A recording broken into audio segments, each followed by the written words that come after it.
Some truths scream louder than words, and when my daughter's voice trembled through the phone, I heard a cry for help she couldn't speak. It was a sound only a mother could recognize, a silent alarm that sent me racing across state lines to uncover what she was hiding. The breeze carried the scent of rain as I clutched my phone, listening to my daughter Ava's voice. She was radiant, she said, her husband Owen, the epitome of devotion. He brewed her coffee each dawn, shielded her from chores, and danced a silly jig to coax a smile when her spirits dipped. I nodded along, my face a mask of calm, but my grip tightened on the phone. Her video call image flickered, revealing a pallor that wasn't just fair skin. It was the ashen hue of worry, stark under harsh hospital lights. Her smile was forced, her eyes hollow, like a house with its lights snuffed out. This was her third hospital visit in months. First, a flu that landed her in the ER. Then, a stomach upset requiring IVs. Before that, a slip down the stairs. Ava, who double-checked every step, who clung to railings like lifelines, didn't just fall. I knew the cadence of a lie spun to shield me from truth, woven with guilt and fear. "Don't fret, Mom," she said, her laugh thin. "I'm fine, really." I nodded, silent. If I pushed, she'd clam up. If I waited, she'd let slip more pieces of the puzzle. The call ended abruptly. "Gotta eat. Talk soon," she said. And the screen went dark. A heaviness settled in my chest. I didn't believe her. That night, I rang my son, Liam, who was half lost in a video game. "Mom, you're overreacting," he said, controller clicking. "Ava says Owen's great. They're fine." I pressed, "She's always in the hospital." "Doesn't that seem off?" He shrugged it off. "She's always been delicate, you know. Stomach issues since she was a kid." He chuckled. "Owen's a nerd, not a monster. You're not driving there, are you? That's a 4-hour trip." "Yes," I said, my voice steady. "I am." That stopped him. "Mom, be careful," he said, softer now. I sat under the kitchen lamp, a bus ticket in hand. A mother knows when her child is hiding something, like a sailor senses a storm brewing. The next day, I boarded a bus to Maple Ridge, packing light, a few clothes, a notebook, and a purse heavy with instinct. Ava said she was fine, but her limp told another story. Her eyes, wide and wary, screamed fear. I didn't tell her I was coming. At Maple Ridge, I checked into a motel across from her upscale apartment building. Its cameras and doormen, a fortress against uninvited guests. I wasn't deterred. I settled at a cafe patio, ordered a black tea, and watched the entrance. Hours passed.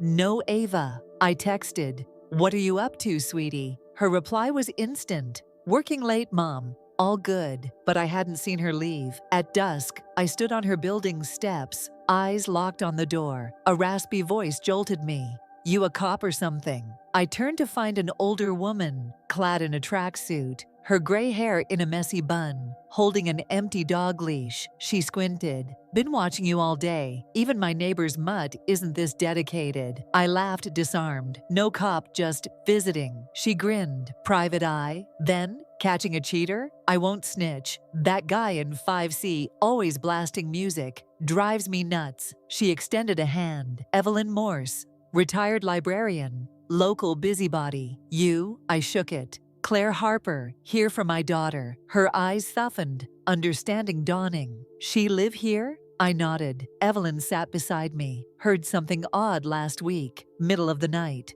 Thought it was a spat, but then, crashing. A woman crying, pleading." My fist clenched. Evelyn's voice dropped. "Your girl, she's the quiet one, right? Keeps to herself?" I nodded again. She sighed. "This place looks fancy, but it's got dark corners. You're doing right by her." Evelyn became my ally, promising to keep watch. That night, I lingered in a 24-hour diner, clutching a note with Ava's apartment code, mentioned once in passing.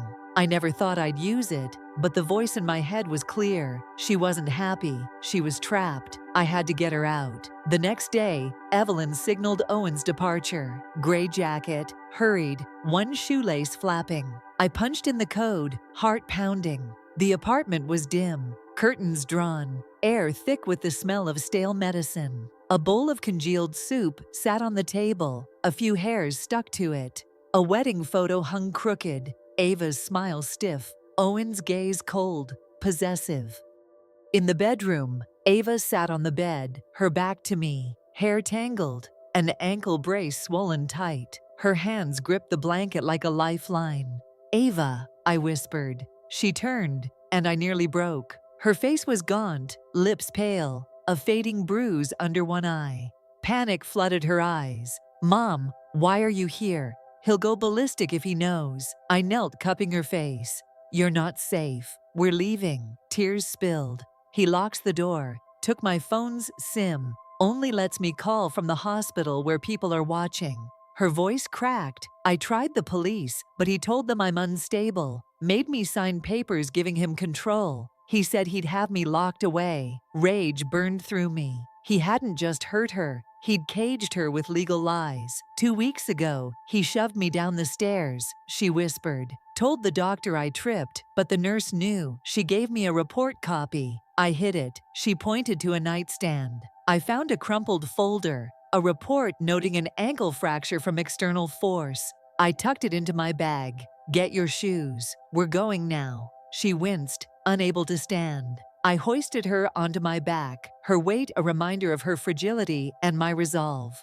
We took the stairs, each step a test of will. In the lobby, Evelyn distracted the doorman with a tale of a runaway dog. I got Ava to a waiting car, settling her in the back seat. "Mom, you came," she murmured, eyes fluttering shut. I kissed her forehead. "No one will hurt you again." We drove to Cedar Hollow, my hometown. A speck without a chain coffee shop, but rich with familiar air. Ava was silent, staring out the window. At my cottage, she curled up on the living room couch, not the guest bed, as if needing to stay close. I made her favorite tomato basil soup, but she ate little. That night she whimpered in her sleep, "Don't lock it, please." I held her hand, staying awake, guarding her peace. The next morning I took her to a local clinic. My friend Hazel, a nurse with a no-nonsense edge, examined Ava. "This isn't a sprain," she said, jaw tight. "Blunt trauma, likely a push." I saw Owen's perfect husband posts online. Garbage. I handed her the report. "Can you get her records from Maple Ridge General?" Hazel nodded. "I know someone in their admin. I'll dig." Off the books. By afternoon, Hazel sent a screenshot of Ava's ER intake, dated the week she fell. It showed a canceled scan. Owen's doing, no doubt. I called Bennett, the ER doctor, who confirmed suspicions of abuse, but said Ava refused to name her attacker. "I can send an unofficial summary," he offered, faxing it to Hazel's home. It noted bruises and a fracture, hinting at domestic violence. Meanwhile, Owen tore apart their apartment, searching for the missing report. He called security, demanding footage, and found Ava's code scribbled on a note. He tracked my address to Cedar Hollow, his gray sedan circling town. I sent Ava to my sister's cabin in Willow Creek, booking her bus ticket under a false name. Back home, I locked every door, drew the curtains, and called Dr. Bennett, leaving a voicemail. "Someone's looking for us. Hold all records tight."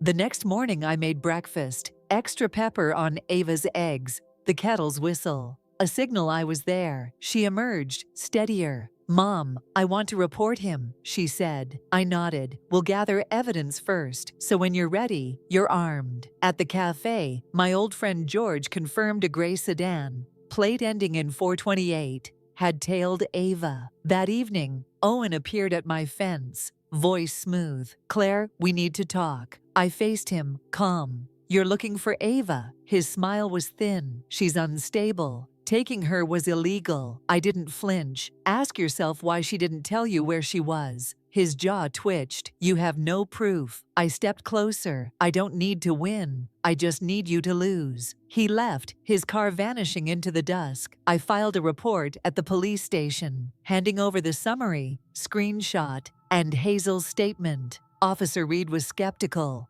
"Without Ava's statement, it's thin." I leaned in. Her ankle was shattered. She wakes screaming about locked doors. Read the summary. He softened, opening a preliminary file, promising action if Ava called. Ava called the next day, her voice steady. "This is Ava Harper. My husband abused me, locked me in, controlled my life." The police updated the file, requesting a protective order. Dr. Bennett sent a full, admissible report, including Ava's recorded admission. Owen pushed me. The hospital noted Owen's attempt to alter records, bolstering the case. Officer Reed called. "We're investigating Owen Walsh. A temporary protective order is in place." That night, Ava returned. We toasted with tea, her smile real. Owen's summons bias arrived on his birthday, derailing his plans. His charm crumbled against the evidence. Emails bribing hospital staff. Ava's statement, medical records. He faced probation, counseling, and social exile, his tech deal collapsing. Ava and I moved to a forest-edge home, sunlight spilling onto a small deck. She started therapy, took online classes, and volunteered at a shelter. I joined a community garden, tending plants and hope. One day, watching a girl shield her brother from rain, Ava smiled, her old warmth returning. People ask how I did it. I'm no lawyer, no activist, just a mother who believed her daughter. Ava wasn't fragile, she was surviving. Now she's Ava, standing in sunlight, free, not because she escaped, but because she chose herself. If you enjoyed this story about a mother who sensed her daughter was in danger, trusted her instincts, and fought to free her from a hidden prison of abuse, consider sharing it with others who value tales of resilience, maternal love, and the quiet strength of reclaiming one's life. If you liked this video, please give it a thumbs up and don't forget to subscribe so you don't miss the next story.